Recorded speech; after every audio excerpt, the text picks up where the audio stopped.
Larry Fink is someone who's obviously a member of the elite, and he's also a person who, throughout his entire career, has been pretty obsessed with risk management.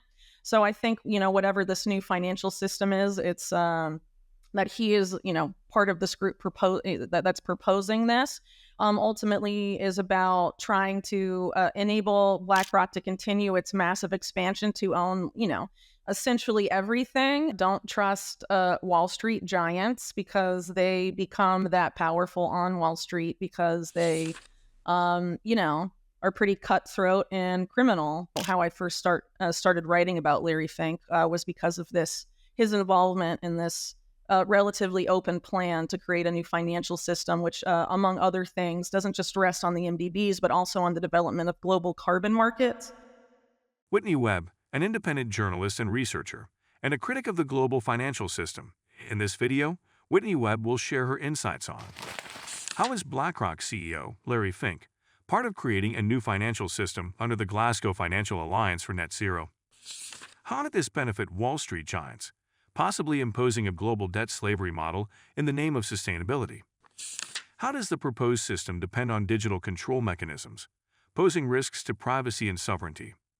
Let's hear the answers to these questions from Whitney Webb. My policy tends to be don't trust Wall Street giants because they become that powerful on Wall Street because they, are pretty cutthroat and criminal because that's how you rise to the top of that particular sphere. So the first time I really wrote meaningfully about Larry Fink was probably a few years ago in relations to the Glasgow Financial Alliance for net zero, where Larry Fink is a principal. It's like a UN sponsored organization that was co-founded by Mark Carney, former head of the Bank of England and later Bank of Canada, former Goldman Sachs.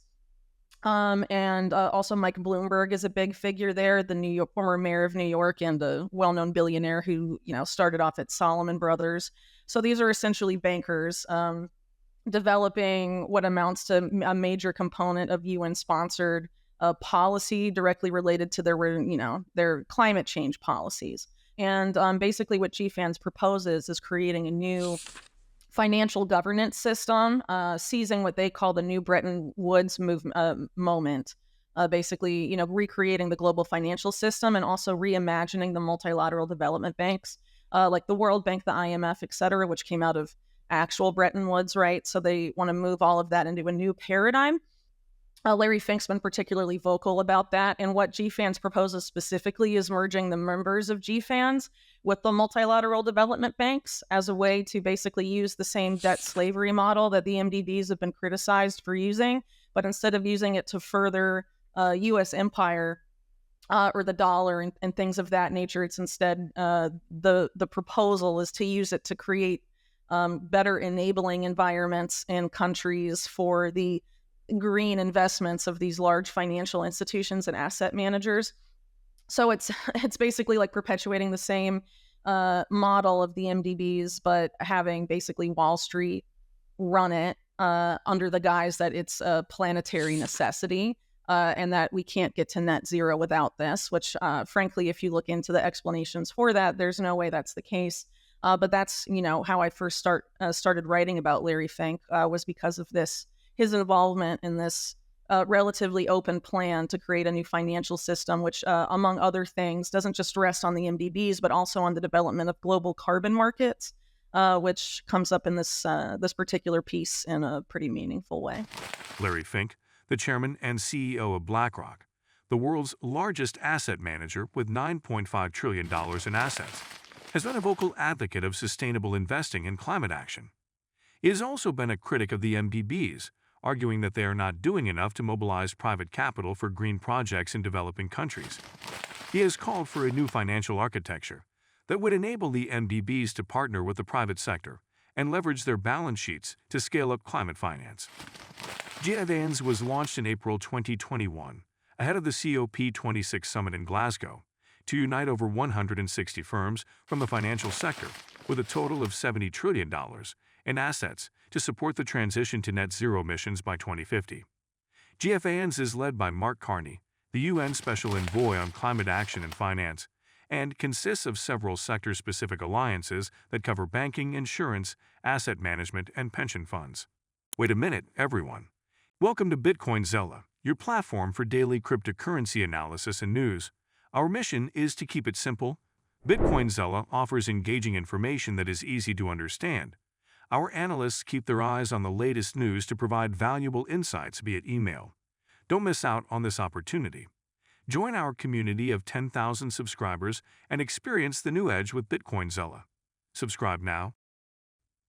Larry Fink is someone who's obviously a member of the elite, and he's also a person who, throughout his entire career, has been pretty obsessed with risk management.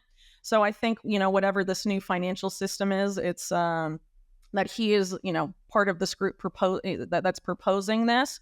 Ultimately is about trying to enable BlackRock to continue its massive expansion to own, essentially everything with, as little risk to them as possible, which obviously a lot of the stuff that Fink is pushing for is part of this broader system that the world's being pushed into under the guise of sustainable development that includes things like digital IDs and carbon markets and all of that, setting something up where it's will be very difficult to challenge BlackRock's financial prominence and dominance, really.